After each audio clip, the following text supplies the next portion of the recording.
Thank you for joining me as we walk into Pilgrim's Progress a little bit further. Today is our first session, and so thank you for tuning in to this. Like I said before, I'm going to do a video for each chapter. So each of these videos, my goal is that they'll be fairly short. You'll get a chance to watch one per chapter. You can do this at your own pace. Today is January 25th, 2021 when we filmed this video, and you obviously are free to do this at any pace that you would like. And so these videos will become available. There is no too late moment where you can't start and where you can't pick back up and keep going. I want to remind you just of a couple little things before we kind of dive into chapter 1 today of Pilgrim's Progress, and that's this: if you haven't subscribed yet, be sure to subscribe so that you'll be able to know when more videos become available. Now for some of you, you may have it set so that you get an email every time a video comes up. But for any of you, whether you're using this on a computer or on a phone or a mobile device of some kind in an app, I want to just be able to just quickly show you where you'll see these videos once you've subscribed. If you are on a computer, you'll see as you pull up youtube.com, there's a menu on the left, an area that says subscriptions. And so if you're to click here, you'll see any videos that you've subscribed to.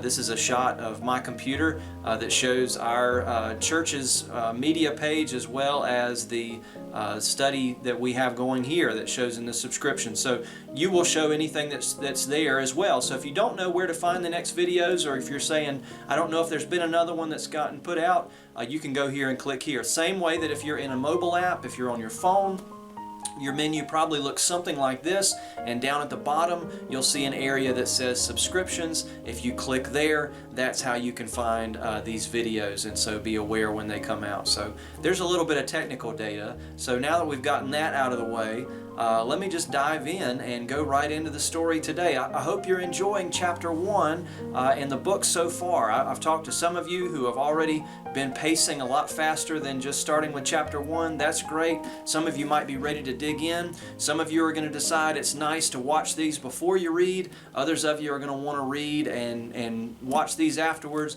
It doesn't matter. However you want to enjoy this book, you do it what makes the most sense for you. And so I'm glad to have you along. There's really about 5 things in the first chapter that really stand out, just to mention them really quickly. John Bunyan, in his old English version, the original English version of what he wrote, says this as he starts his story. As I walked through the wilderness of this world, I lighted on a certain place where there was a den, and I laid me down in that place to sleep. And as I slept, I dreamed a dream. Bunyan begins to describe this main character who sort of comes into view for us, and it's a man who has got a book in his hand and a load on his back, and he is not happy. He's very distraught. And what we find from the very beginning is we're introduced to this character that we'll come to know as Christian. We're going to kind of find out later that his name originally is Graceless, but we'll come to know him as Christian or as Pilgrim. A pilgrim is anybody who's on a spiritual journey. And so Pilgrim or Christian is going to set out on this journey. But for right now, the only thing we see is him being really upset and in despair. He's got this huge load on his back. And as we read, what we find out is really this is Bunyan's characterization of the fact that any of us who come in contact with the truth of the Word of God, the first thing, or at least one of the main things that we'll be made aware of, is our own need for rescue, our own sinfulness, our own guilt, and our own shame. We can't truly understand just how good God is and how rich His grace is, and the need for why Jesus came to the earth to die in our place. We can't understand that if we don't understand first that something's really wrong with us. Bunyan's character starts to read, and there's this huge load that comes on his back. As you read the story, you can tell that as time goes on, it just keeps getting more and more. Christian is becoming aware of the sin that he is carrying. Now, it's a little different for us because we live in a time and an age where really more than likely in our generation, we would tend to ask the question, well, why wouldn't God forgive me? More than we'd ask the question, why would God forgive me? Bunyan lived in a time period where it was more often that folks recognized their own sin and the way in which the Bible was communicated, people understood a lot about the wrath of God. And so it would be more common for them to say perhaps, well, why would God forgive me? And their realization that they needed forgiveness in an incredible way. We always have to balance that we want to be able to understand the grace and the goodness of God, but we don't want to have that at the expense of realizing that there's something terribly wrong with us. There's a disease, there's something that has to be dealt with in our sin. And so Christian, the very first thing that we see with him is that he starts to realize that there's this huge load on his back, that he's got to get away, and he begins to read in the book about how he is living in a town, in a city called Destruction, that's going to be destroyed. John the Baptist said to the people in the Gospels, the Pharisees and others who were around, one of the statements that he made was that they were to flee from the wrath to come. And that becomes the text that Bunyan uses to help us understand that Christians' need is to flee and to get out of the city of destruction. We're all born into a world that's not eternal, that belongs to Satan, and he's the one who's ruling over that. And we've got to get out of being a citizen of that country and to move towards being children of God by accepting Jesus. And so Christian's on the journey there, and the first way that he understands that is to realize the place where he is has not got hope in its future, that ultimately it's going to be destroyed. As he understands the wrath of God, the judgment of God that's coming, and his own guilt and shame, he starts to be really hopeless. And that's where we see the second point in chapter 1 that's important. A man named Evangelist comes to Christian.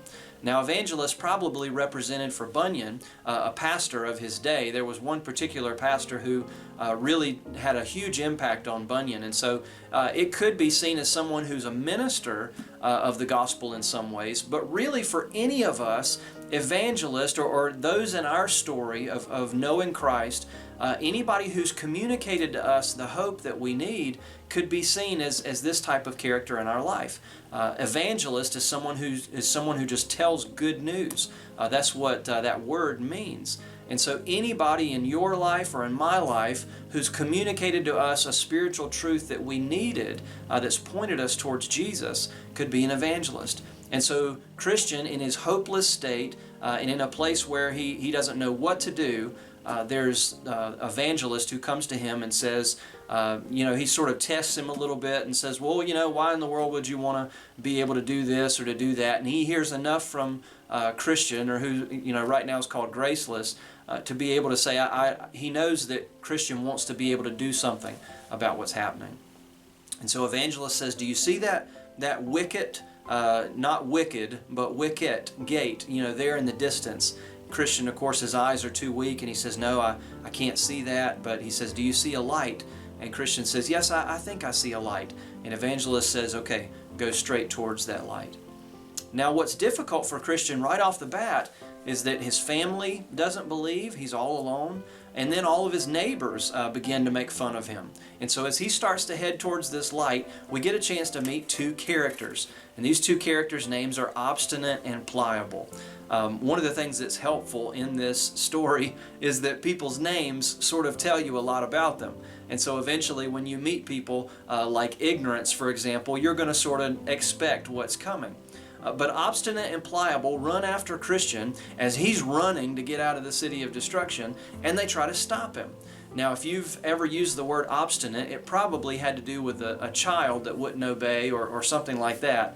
Obstinate is a character who just simply won't have anything to do with what Christian starts to try to say, that they need to flee the city of destruction, that he's been reading in a book about the hope that's to come, that he's been reading about the celestial city that he needs to be able to make it towards, that city that represents heaven. And Obstinate just doesn't want anything to do with it. He basically calls him an idiot and says, you need to get back home and just turn away from all of this. But there's another person there, Pliable, who starts to listen, and he starts to get kind of interested with what's going on. And he says, wow, well, if there's a great heavenly city, I want to go. And all of a sudden, Christian's got a friend who's going to leave town with him. And so he and Pliable start to make their way as Obstinate goes back home along the path. Christian is telling Pliable all kinds of great spiritual truth and great moments of hope, and Pliable's just eating this up. He can't wait for the idea of heaven. The word pliable, if you've ever used that word before, you've probably used it in a way of something that can be bent or something that can be worked with. It's a term that's sometimes used in blacksmithing and things like that, metallurgy, to where there's something that can be bent or worked with. It's not just so obstinate and still and hard and breakable that you can't do anything with it. You can actually mold it and shape it. And so Pliable's being molded into the hope of heaven, but then something happens. As they're making their way along the path, they're not being terribly careful. They come to this place called the slough, or the swamp of Despond. Slough is a word we don't use very much in our day, but it is a sort of a swamp type place. It can also represent a quicksand type of arrangement. And so Christian and Pliable are making their way when all of a sudden, out of nowhere, they fall into this swampy, quicksandy area called the slough, or the swamp of Despond. And we come to find out when Christian is rescued from this area that this place is meant to represent, in the life of a believer who starts to find hope in the future that God could have for him in rescue and in forgiveness, that at the same time there's this battling of our own sin and our own guilt, difficult circumstances that might come up, ways that we feel like we're being attacked either personally or spiritually as we're sort of working through these truths. And there's a way that all of our guilt and shame and negative feelings and everything else can just become a really overcoming type barrier for us. Pliable falls in with Christian, but when he falls in and realizes the first hardship of the journey, he says, well, I'm not interested in this anymore. You can have all of the celestial city you want. I was only interested in going there when the path was going to be easy. I'm not interested if it's this hard already. And Pliable goes back home. What's interesting is that Pliable never has a load that comes on his back the way that Christian does. And it seems that he's like someone that Jesus, for example, in the parable of the sower, would say that hears the word of God and receives it with gladness, but there's no true root. And so whether it was rocky soil, whether it was thorns that choked out the seed, that ultimately it didn't bear fruit, that there was a receiving with gladness, but it was let go of so quick to show that there was never really any good spiritual activity, good spiritual root that took place in his heart. Christian, on the other hand, knows he's still got to keep going, and he trudges through. He almost drowns, and then he's able to be helped out by this person named Help, and comes to the other side. He finds out a little bit about the swamp of Despond, and he's told to be more careful as he's walking, and the journey is going to continue with him now being on the other side of the first level of difficulty. And so for us, even in the first chapter, one of the things that we should take away is this realization that when we have understood who Jesus is, that has an impact on us realizing that though He is light, we're darkness. Though He is good, we are evil. And we can't truly understand the gospel until we've understood our need for it. And so Bunyan shapes this in such a way so that we'd be able to realize that. I hope that you'll continue to join us as we keep walking with Christian. Thanks for watching Session 1. Keep going. Thanks a lot.